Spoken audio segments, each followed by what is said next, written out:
বিসমিল্লাহির রহমানির রহিম। হে সমস্ত জগতবাসী, আজ আমি আপনাদের সামনে যে কিছু স্বপ্নের ব্যাখ্যা নিয়ে হাজির হলাম।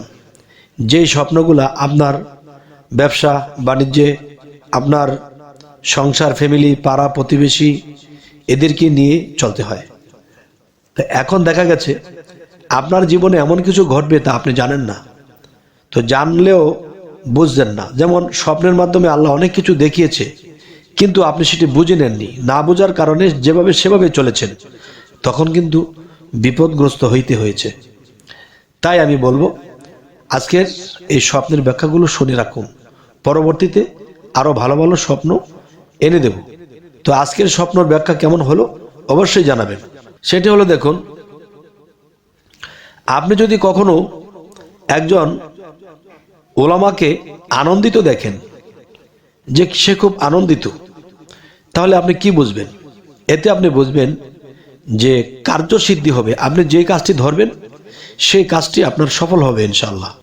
এবার আসি, ওয়াজকারীকে দেখলে আপনি কি বুঝবেন? যারা ওয়াজ করে তাদেরকে দেখলে আপনি কি বুঝবেন? এদেরকে দেখলে আপনি বুঝবেন সুনাম লাভ হবে এবং আপনার খ্যাতি লাভ হবে। তাহলে এটার সাথে সেটার কি সামঞ্জস্য? যেমন দেখবেন যে একজন ওয়াজকারী যখন ভালো ওয়াজ করে, তখন কিন্তু দেশে বিদেশে তার খ্যাতি লাভ হয়, সুনাম হয়। তাহলে যিনি সুনাম করবে তাকে আপনি দেখেছেন, কিন্তু আপনি দেখলেন কেন? আপনি এজন্যই দেখেছেন যে আপনার সামনে সুনাম হবে, আপনার লাভবান হবেন যে কোনো বিষয়ে। এবার আসি, ওলামাকে নাখোশ দেখলে, যেমন আপনি দেখছেন একজন ওলামা, সে বেজার হয়ে বসে আছে, মুখ চোখ কালো করে বসে আছে, তাহলে সে খুশি না। তাহলে এরকম একটা অবস্থান যদি আপনি স্বপ্ন দেখেন, তাহলে তার ব্যাখ্যা কি হবে?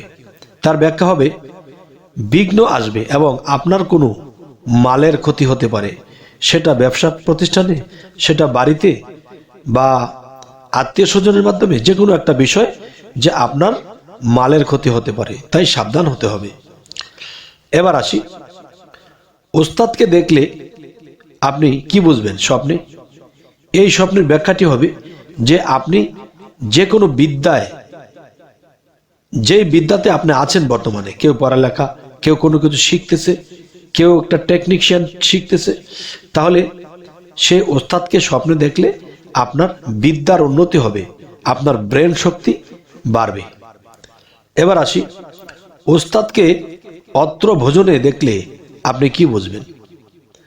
যে এর ব্যাখ্যা হবে পরীক্ষা উত্তীর্ণ হওয়ার লক্ষণ। এবং আপনি পরীক্ষা লক্ষণ তো নয় শুধু, যে আপনি যদি এই স্বপ্ন দেখেন, তাহলে আপনি উৎসাহের সাথে আরো বেশি করে চেষ্টা করবেন পড়ালেখা কিংবা শিক্ষণীয় বিষয়টা, তাহলে আপনার জয়লাভ করবেন ইনশাআল্লাহ।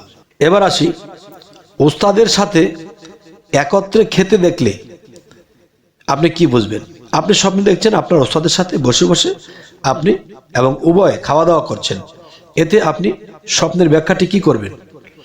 এটি ব্যাখ্যা হলো সমাজে আদরণীয় হবেন এবং মানুষ আপনাকে সম্মান দেবে এবং আদর করবে। এবার আসি, ওয়ারিসের মাল হস্তগত করা দেখলে আপনি কি বুঝবেন? ওয়ারিসের মাল আপনি হস্তগত বা কম করে রেখেলেন বা কিছুটা লুকিয়ে ফেললেন, এ ধরনের কোনো স্বপ্ন যদি আপনি দেখেন, তাহলে আপনি কি বুঝবেন? আপনি এটি অর্থ হলো রোগে পতিত হবেন, অথবা স্বজন, আত্মীয় স্বজনের মধ্যে কেউ মারা যেতে পারে। এবার আসি, ওয়ারিসের সাথে কলহ করতে দেখলে কি বুঝবেন? যেমন একজন ওয়ারিস, তার সাথে হইচই, তার সাথে আনন্দ করছেন, কলরব করছেন, কলহ করছেন, তাহলে এটি দেখলে আপনি কি বুঝবেন? এটি এই ব্যাখ্যা বোঝায় যে আপনার মাল ক্ষতিগ্রস্ত হবে। আচ্ছা, তাহলে এই স্বপ্ন দেখলে সাথে সাথে আমাদের সতর্ক হতে হবে যে আমাদের কোথায় কি আছে। আল্লাহ কিন্তু আগে থেকেই আমাদেরকে জানায়, কিন্তু আমরা তা বুঝি না। এবার আসি, ওয়ারিস হওয়া অপরের দেখলে, যে কেউ অপরের সাথে আরেকজন অপরের ওয়ারিস হয়েছে, তাহলে এটা কি বুঝবো? এখন এটাই বুঝবো যে কারো মঙ্গল করবে, যে তিনি কারো মঙ্গল করবে। এবার আসি, উষ্ট দেখলে আপনারা কি বুঝবেন?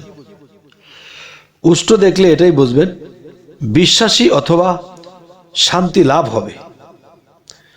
আচ্ছা, এবার আসি, উল দেখলে কি বুঝবো? স্বপ্নে এটা বোঝায় বালা মুসিবতের লক্ষণ, মালের ক্ষতি হতে পারে, তাই সাবধান হয়ে আমাদের চলতে হবে।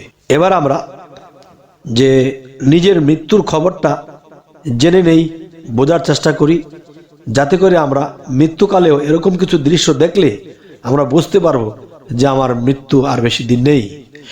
সেটি হলো, দেখুন, আপনি যদি কখনো দেখেন যে আপনাকে একটা বিরাট বড় এক দেও দানব আপনাকে দৌড়াচ্ছে, দৌড়াতে দৌড়াতে দৌড়াতে দৌড়াতে শেষে আপনি তাকে আর দেখছেন না।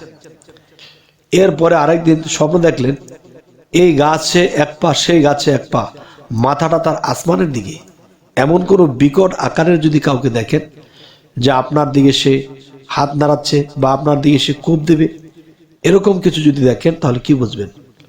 তাহলে এটাই বুঝবেন যে আপনার হায়াত একেবারে নাগালে এসে গেছে, আপনার হায়াত কমে গেছে। তো এখন কি করতে পারবেন?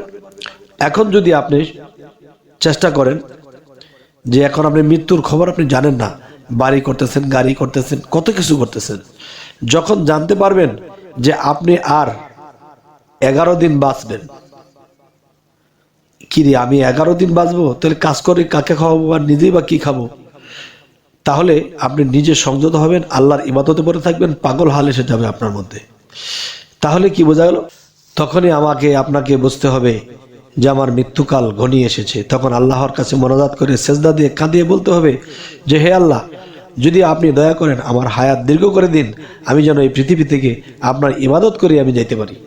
তো আল্লাহ যদি দয়া করে হায়াত বাড়ানোর মালিক তিনি বাড়িয়েও দিতে পারে। আচ্ছা, এটা বলার উদ্দেশ্য হলো যে নিজের মৃত্যুর খবরটাও আল্লাহ স্পষ্ট দেবে না, অস্পষ্ট দেবে।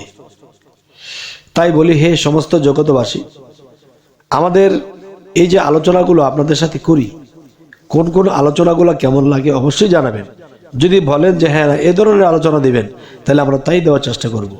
তবু সকলে যেন আমাদের আলোচনা শুনে তারা কিছু বোঝে, কিছু পায় এবং ইহকাল পরকালে তারা অগ্রসর হতে পারে।